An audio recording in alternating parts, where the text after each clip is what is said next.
अस्सलाम वालेकुम students, welcome to class number 8। आज की इस वीडियो में हम तीन फार्मूलाज को इकट्ठे डिस्कस करेंगे, काउंट, काउंट ब्लैंक और काउंट ए। अगर हम काउंट की बात करें, एक्सेल में काउंट का बेसिकली क्या काम है? काउंट फंक्शन क्या करता है? उन तमाम नंबर ऑफ सेल्स को शो करता है, उन तमाम नंबर ऑफ सेल्स को काउंट करता है जिनके अंदर न्यूमेरिकल डाटा मौजूद होता है। ठीक है। अगर काउंट ब्लैंक की बात करें तो काउंट ब्लैंक क्या करता है? उन तमाम नंबर ऑफ सिलेक्टेड सेल्स में से सिर्फ ब्लैंक सेल्स को रिप्रेजेंट करता है। और अगर काउंट ए की बात करें तो ए का मतलब ऑल, मतलब इसके अंदर न्यूमेरिक डाटा भी आता है और अल्फ़ाबेटिक डाटा भी आता है। ओके।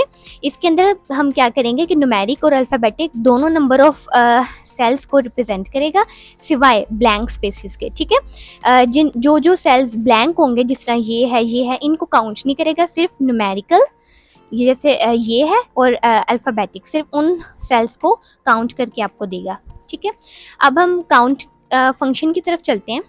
सबसे पहले इक्वल का साइन देंगे, उसके बाद लिखेंगे काउंट, ब्रैकेट ओपन करेंगे और ये जो मेरे पास फर्स्ट रो आपको दिखाई दे रही है जिसमें सिर्फ और सिर्फ न्यूमेरिक वैल्यूज़ हैं, इसको मैं सिलेक्ट करूँगी और जब ब्रैकेट क्लोज करूँगी, अब एंटर प्रेस करने से पहले मैं आपको बता देती हूँ कि ये आपको रिटर्न क्या करेगा, 8 करेगा।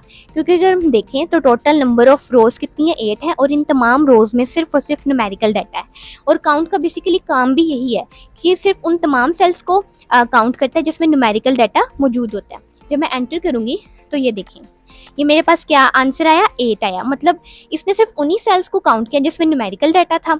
अब अगर काउंट ब्लैंक की बात करें तो काउंट ब्लैंक क्या करता है, सिर्फ और सिर्फ ब्लैंक सेल्स को आपको काउंट करके दे देता है कि आपके सिलेक्टेड सेल्स में से total number of blank cells कितने हैं। ठीक है। अब यहाँ पर इसका फॉर्मूला अप्लाई करने से भी पहले हम इक्वल का साइन देंगे, उसके बाद लिखेंगे काउंट ब्लैंक, ब्रैकेट ओपन करेंगे। ये यहाँ पर एक मिस्टेक हो गई है, एल, ये यहाँ पे के लिखना है। ठीक है। ब्लैंक, ब्रैकेट ओपन करेंगे, स्पेलिंग आपने बिल्कुल करेक्ट लिखनी है। ठीक है, नहीं तो आपका फॉर्मूला उसके अंदर एरर आ सकता है। ठीक है। ब्रैकेट ओपन करने के बाद ये जो आपको सेकंड कॉलम नजर आ रही है ब्लैंक के नेम से, इसको जब मैं सिलेक्ट करूंगी तो इसके अंदर टोटल कितने ब्लैंक सेल्स है, 1 2 3 एंड 4। तो ये आपको रिटर्न भी क्या करेगा, 4 करेगा, क्योंकि इसने क्या करना है, सिर्फ और सिर्फ ब्लैंक सेल्स को आपको काउंट करना है और दे देना है। बाकी बेशक जो भी सेल्स में लिखा हो, न्यूमेरिकल डाटा, अल्फ़ाबेटिक कुछ भी लिखा हो, इसने उसको काउंट ही नहीं करना। ठीक है। और इसको जब क्लोज करेंगे, एंटर करेंगे, तो ये देखिए 4 हमारे पास आंसर आ गया। अब अगर हम काउंट ए की बात करें, मतलब काउंट ऑल, ये जो फंक्शन है ये क्या करता है, इसको भी अप्लाई करके देख लेते हैं। काउंट ए, ब्रैकेट ओपन करेंगे और ये जो लास्ट कॉलम आपको नजर आ रही है इसको मैं सिलेक्ट करूंगी और ब्रैकेट क्लोज करूंगी। इसने मुझे क्या रिटर्न किया, 8। 8 क्यों रिटर्न किया? क्योंकि ये सिर्फ और सिर्फ न्यूमेरिकल और अल्फ़ाबेटिक वैल्यूज़ को काउंट करेगा, उन सेल्स को काउंट करेगा जिसमें न्यूमेरिकल और अल्फ़ाबेटिक वैल्यूज़ मौजूद हैं। अब यहाँ पर देखें तो तमाम सेल्स में या तो न्यूमेरिकल वैल्यू है या फिर अल्फ़ाबेटिक वैल्यू है, करेक्टर है। ठीक है। तो इसने इन तमाम सेल्स को काउंट करके मुझे आंसर दे दिया। अब ये नेक्स्ट शीट में मैंने एक कंप्लीट टेबल बनाया है जिसके अंदर ये टोटल 5 कॉलम्स है और इसके अंदर कहीं पर आपको न्यूमेरिकल डाटा मिलेगा, कहीं ब्लैंक स्पेसेस मिलेंगी, ब्लैंक सेल्स मिलेंगे, कहीं आपको स्ट्रिंग मिलेगा, करेक्टर मिलेगा। स्ट्रिंग बेसिकली क्या होता है, कलेक्शन ऑफ करेक्टर्स होता है। ठीक है। जैसे ये अली, अलीज़ा। अब यहाँ पर तीनों के तीनों को फंक्शन को हम बिल्कुल एक साथ अप्लाई करके देखेंगे। ठीक है।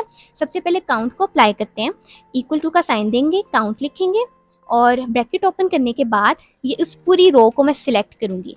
अब इसके अंदर जितने जितने न्यूमेरिकल वैल्यूज होंगे सिर्फ उन सेल्स को काउंट करके आपको देगा। ब्रैकेट क्लोज की और आंसर क्या है मेरे पास, 3। क्या उसने रिटर्न किया, 3 रिटर्न किया। क्योंकि अगर इन तमाम सेल्स में देखूं तो सिर्फ और सिर्फ मेरे पास 3 कॉलम्स ही ऐसे हैं जिसके अंदर न्यूमेरिकल डाटा है। बाकी बेशक ब्लैंक हो या करेक्टर हो या स्ट्रिंग हो, काउंट उसे कैलकुलेट नहीं करेगा। ठीक है, काउंट नहीं करेगा। अब इसको इन तमाम सेल्स में अप्लाई करने के लिए यहाँ से पकड़ के मैं नीचे ड्रैग करूंगी तो यही फॉर्मूला इन सब में अप्लाई हो जाएगा। और आप यहाँ पर देख सकते हैं कि जहाँ पर ये 0 दिया हुआ है उसने रिटर्न, वहाँ पर कोई भी आपके पास न्यूमेरिकल वैल्यू मौजूद नहीं है किसी भी सेल में, तो इसीलिए उसने 0 यहाँ पर दे दी, क्योंकि यहाँ पर कोई ऐसा सेल ही नहीं है। अब अगर काउंट ए की बात करें जिसके अंदर हम स्ट्रिंग और न्यूमेरिकल करेक्टर इन तमाम को लेके आते हैं, सिर्फ सिवाय ब्लैंक स्पेसेस के, ब्लैंक सेल्स के, तो इसको भी अप्लाई कर लेते हैं। काउंट ए, ब्रैकेट ओपन की और ये फर्स्ट रो यहाँ से मैंने इसे सिलेक्ट किया, ठीक है। इसको सिलेक्ट करने के बाद इसके अंदर जितने न्यूमेरिकल और अल्फ़ाबेटिक वैल्यूज़ होंगी, जितने भी सेल्स में, सिर्फ उन्हीं सेल्स को कैलकुलेट करेगा। ब्रैकेट क्लोज करूँगी, एंटर प्रेस करूँगी तो टोटल उसने क्या मुझे रिटर्न किया, 4 किया, 1 2 3 एंड 4। क्योंकि इन्हीं 4 सेल्स में या तो आपके पास न्यूमेरिकल है या फिर स्ट्रिंग मौजूद है। जो कि ब्लैंक स्पेस है वो आपको नहीं काउंट करके देगा, क्योंकि वो काम है काउंट ब्लैंक का, वो करता है। अब इसको भी हम चेक कर लेते हैं। काउंट ब्लैंक, ब्रैकेट ओपन करने के बाद इसको जब मैं सिलेक्ट करूंगी तो ये मुझे सिर्फ 1 रिटर्न करेगा, क्योंकि यहाँ पर सिर्फ और सिर्फ एक ब्लैंक सेल आपके पास मौजूद है। ब्रैकेट क्लोज की और ये देखें ये 1 रिटर्न किया। अब इसी तरह इस सब को इन तमाम सेल्स में अप्लाई करने के लिए ड्रैग करूंगी और ये देखें। अब यहाँ पर आप अपनी स्क्रीन को ना 2 मिनट के लिए रोक के चेक भी कर सकते हैं कि उसने बिल्कुल ठीक मुझे आंसर्स दिए हैं, ठीक है, जो भी मैंने अब इसके अंदर फॉर्मूला अप्लाई किया। जी, तो ये थी आज की वीडियो जिसके अंदर हमने 3 फार्मूलाज को इकट्ठे डिस्कस किया। उम्मीद करती हूँ आपको समझ आई होगी, वीडियो पसंद आई होगी। लेकिन अगर फिर भी किसी किस्म की कोई कन्फ्यूजन है, कोई क्वेश्चन है, तो आप हमसे कमेंट करके नीचे कमेंट बॉक्स में पूछ सकते हैं। नेक्स्ट वीडियो में मिलते हैं जिसमें हम इंशाल्लाह नए फॉर्मूलाज के साथ आपको मिलेंगे। तो मिलते हैं नेक्स्ट वीडियो में, तब तक के लिए अल्लाह हाफिज़।